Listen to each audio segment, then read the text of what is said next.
교회가 참된 복음을 경험하는 그 시기에는 언제나 선명한 복음의 선포가 있을 거고 그 중심에는 십자가가 있음을 믿습니다.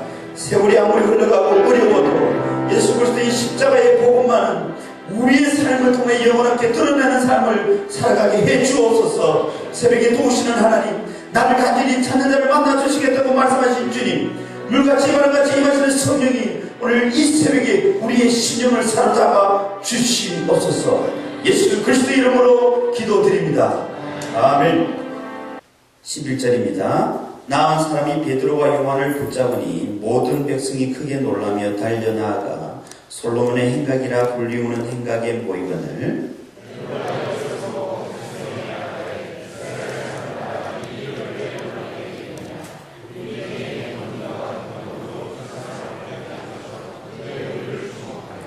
아브라함과 이삭과 야곱의 하나님 우리 조상의 하나님이 그의 종 예수를 영화롭게 하셨느니라. 너희가 그를 넘겨주고 빌라도가 너와 주기로 결의한 것을 너희가 그 앞에서 거부하였으니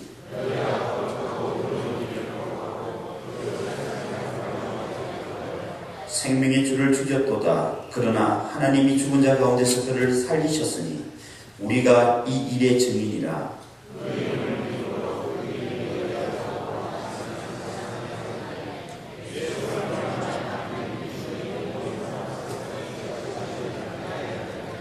형제들아, 너희가 알지 못해서 그리하였으며 너희 관리들도 그리한 줄 아노라.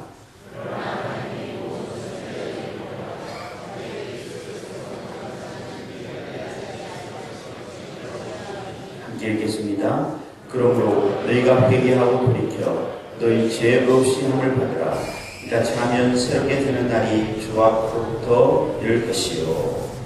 이 시간 우리 박수기 담임 목사님께서 복음을 영화롭게 하라는 제목으로 하나님의 말씀 선포해 주시겠습니다. 할렐루야. 이번 한 주가 승리하신 여러분을 주님의 이름으로 찬양합니다.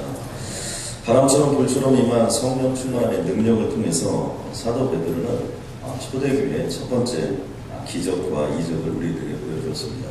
첫 번째 기적은 나면서부터 안진병이 되었던 바로 그 사람의 삶과 인생 속에 새로운 역사가 임하였던 것입니다. 나면서부터 안진병이가 되었다는 것은 그만큼 어떤 절망스러운 삶을 살았던 그 모습이고요. 절망스러웠던 삶을 살았던 모습도 참 가슴이 아픈데 그의 인생이 구걸하지 않으면 안 되는 불쌍한 인생을 살았던 것입니다. 이 사건이 오순절 성령 사건이 일어나고 하나님의 말씀이 선포되고 첫 번째 기적 사건으로 임한 것입니다. 오순절의 첫 번째 기적 사건으로 임하게 되는 중요한 메시지가 있는데 그것은 무엇이냐면 이 세상에 누구든지 어떤 환경 가운데 있든지 주님께서는 모든 불가능을 희망으로 바꿔주신다는 겁니다. 그리고 그 희망을 실제의 삶으로 우리들에게 보여주는 것입니다. 안진병에게 절망 외에는 아무것도 없었을 것입니다. 나면서부터 안진병이가 되었다. 성사학자들은 이분의 나이를 약 40세 정도로 보고 있습니다. 그런데 예수님 당시에는 보통 몇 살까지 살았냐? 한 40대에서 50대 정도까지 살았습니다. 그래서 어떤 분들은 예수님의 나이가 33살이니까 새파랗게 젊다 그러는데 그렇지 않습니다. 요즘 말로 따지면 예수님의 연륜이나 이런 것들은요, 한 50대 플러스 마이너스 정도 되는 것으로 성사학자들 보고 있습니다. 그러니까 40평생을 나면서부터 안전병이가 됐다니까 평생의 삶을, 그러니까 죽을 때가 가까운 어떤 그런 삶을 그렇게 살았는데 그의 희망은 없었습니다. 그런데 예수 그리스도께서 찾아오셨죠. 우리가 여기서 기적사건의 두 가지 모습이 있는데, 하나는 우리가 기적을 사모하고 바랄 때 기적이 임한다는 겁니다. 아멘입니까? 또 한 가지는요, 그런 것을 바라고 원한 적이 없는데도 불구하고 주님께서 찾아오시는 겁니다. 바로 오늘 이 밤에 주님께서 내일 성탄절로 오시는 주님도 한 번도 우리가 기대하고 고대해보진 않았지만 하나님께서 예수 그리스도를 보내주셨고 오늘 우리에게 영광의 주님으로 오게 된 사실을 우리 믿으시기 바랍니다. 그런 것처럼 오늘 바로 이 안진병이, 나면서 또 안진병이 된 자에게도 그가 그것을 일어나겠다, 그것을 어떤 역사를 이루어달라, 성전 미문에 앉아서 그런 생각을 갖고 있지 않았지만 성령 충만했던 사도 베드로와 요한을 통해서 그러한 역사가 드러나고 나타나는 것입니다. 저는 여기 있는 모든 분들이 여러분의 모든 인생의 불가능, 또 안진병의 어떤 그 모습들로부터 새로운 희망이 웅터나오길 주님의 이름으로 간절히 소원합니다. 그리고 희망을 이야기하는 자가 아니라 그 희망이 우리의 삶에 실제로 드러나고 나타나게 될 줄로 믿습니다. 그리고 그런 성령 충만한 삶을 통하여 우리가 가는 곳에, 여기 있는 새벽기도에 참석한 분들이 가는 곳에 안진병이들이 일어나고 병든 자가 치유함을 받고 모든 상처받은 자들이 회복이 되고 전화 한 통화에도 내 표정 하나에도 하나님의 영광이 묻어나게 될 줄로 믿습니다. 그런데 이렇게 세상이 놀라고 또 안진병이 이런 사람이 놀라고 모든 사람들이 놀랐는데 사도 베드로는 그렇게 놀라고 흑흑을 떠는 사람들에게 두 가지 질문을 던집니다. 하나는 이렇게 표현합니다. 이스라엘 사람들아, 이 일을 왜 놀랍게 여기느냐? 너무 이게 놀랄 일이 아니라는 거예요. 또 한 가지는 우리 개인의 권능과 경건으로 이 사람을 걷게 한 것처럼 왜 우리를 주목하느냐? 왜 이렇게 놀라느냐? 그리고 왜 나를 그렇게 주목하느냐? 이렇게 물어보는 것입니다. 여기에 사도 베드로의 핵심적인 신앙의 고백이 있는데요. 그것은 뭐냐면 그는 당당합니다. 그리고 정직하게 고백합니다. 이 일을 행하는 내가 아니에요. 이 일을 행하신 이는 하나님이라는 거예요. 사도 바울은 지금 사도 베드로는 이렇게 고백하고 있는 거예요. 주님이 하신 일이라는 거예요. 그러므로 나를 주목할 필요도 없고, 여기 말씀 속에 보면 내 개인의 권능으로 된 일이 아니라는 거예요. 내 개인의 경건으로 된 일이 아니라는 거예요. 여러분, 이 세상의 기적이라는 것은요, 오직 주님이 행하시는 일인 줄로 믿습니다. 그러니까 여러분, 우리의 권능, 나를 통해서 하나님의 역사하시고 나를 통해서 하나님의 꿈이 이루어지기 위해서 하나님의 권능도 주시고 능력도 주시고 하나님의 역사를 일으키는 것이지, 사도 베드로는 정확하게 고백합니다. 이것은 내 권능이 아니라는 거예요. 나의 경건이 아니라는 겁니다. 내 영적인 능력이 아니라는 거예요. 이것은 주님이 하신 일이라고 고백하고 있는 것입니다. 그러면서 사도 베드로가 한마디 더 하는데 정말 기가 막힌 말씀을 여기서 해주고 있습니다. 왜 예수 그리스도의 이름이어야 되냐는 것입니다. 이것을 말씀 속에 보면 이렇게 표현합니다.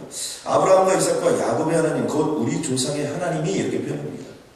그러니까 하나님은 아브라함을 만났던 그 하나님, 이삭이 만났던 그 하나님, 야곱이 만났던 그 하나님, 요셉이 만났던 그 하나님이 있는데 그 하나님께서 어떤 일을 하셨냐면 그의 종 예수를 영화롭게 하셨다. 여러분 아멘입니까? 그러니까 하나님께서 예수 그리스도를 영화롭게 하셨기 때문에 그 예수 그리스도의 이름으로 우리는 일어나 걷기도 하고 뛰기도 하고 어떤 불가능을 가능케 할 것이고 우리의 희망이 우리의 현재의 삶 속에 실제가 될 수 있다라고 고백하고 선포하고 있는 것입니다. 오늘 말씀을 통해서 우리는 우리의 삶 속에 꼭 적용해야 될 중요한 영적인 교훈이 있습니다. 첫 번째는 무엇이냐면 예수님의 이름은 단순한 이름으로 끝나는 것이 아니라는 사실입니다. 예수님의 이름은 현존하시는 하나님이십니다. 성경은 이렇게 선포합니다. 사도행전 3장 6절에 나사렛 예수 그리스도의 이름으로 일어나 걸어라. 아멘입니까? 4장 10절에 보니까 너희와 너희 모든 이스라엘 백성들은 알라는 여기를 깨달아라. 이것을 기억하라. 겁니다. 너희가 십자가에 못 박고 하나님이 죽은 자 가운데서 살리신 나사렛 예수 그리스도의 이름으로 이 사람이 건강하게 되었느냐. 나사렛 예수 그리스도의 이름입니다. 사도행전 4장 12절에 보니까 다른 이름으로는 구원을 얻을 수 없나니 다른 이름으로는 절대 안 된다는 거예요. 왜요? 다른 이름은 이름에 불과하기 때문에. 지금 사도 베드로가 계속해서 선포하고 있는 말씀의 핵심이 무엇입니까? 예수 그리스도는 예수 그리스도의 이름이 아니라는 거예요. 예수 그리스도의 이름을 부르면 그것으로 역사가 일어나는 게 아니라 예수 그리스도라는 그 이름 자체는 바로 하나님과 동등됨의 권리와 역사와 그 능력과 권능으로 되어 있다는 거예요. 그러므로 예수를 만난 자는 하나님을 만난 자요. 예수 그리스도의 권능은 하나님의 권능이기 때문에 살아계신 하나님의 모습으로 나타난다. 그러면서 천하 사람 중에 구원을 얻을 만한 다른 이름을 우리에게 주신 일이 없습니다. 아멘입니까? 그러면 우리는 오직 예수 그 자체, 살아있는 그 주님, 그 살아있는 그 예수 그리스도의 실존, 바로 그것이 예수 그리스도를 부르는 자들에게 나타나는 역사라는 겁니다. 그러면 30절 말씀을 보면 사도행전 4장 30절에 보니까 손을 내밀어 병을 낫게 하옵시고 표적과 기사와 거룩한 종 예수의 이름으로 이루어지게 하옵소서. 그러니까 다른 이름으로 이루어지는 게 아니라 예수 그리스도의 이름으로 능력과 표적과 기사와 영광과 역사가 우리에게 드러나고 나타나게 된다는 것입니다.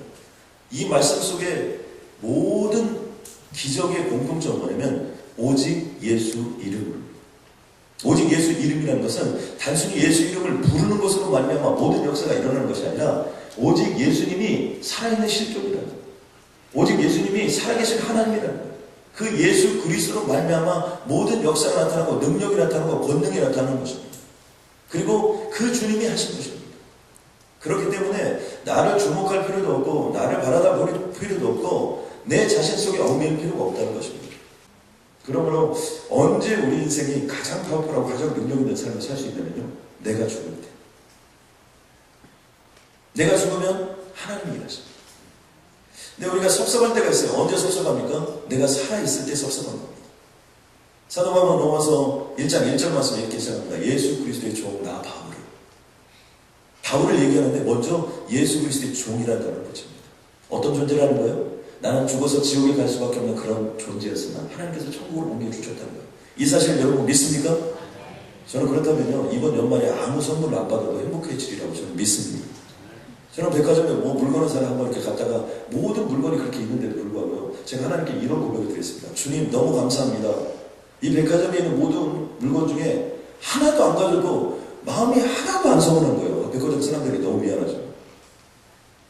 그렇게 물건이 많이 쌓여있고 좋은 것들이 그렇게 많아도 그거 하나도 안 가져도 내 마음이 전혀 불편하지 않은 거예요. 지금 가진 것만으로도 충분하다는 생각이 들고요.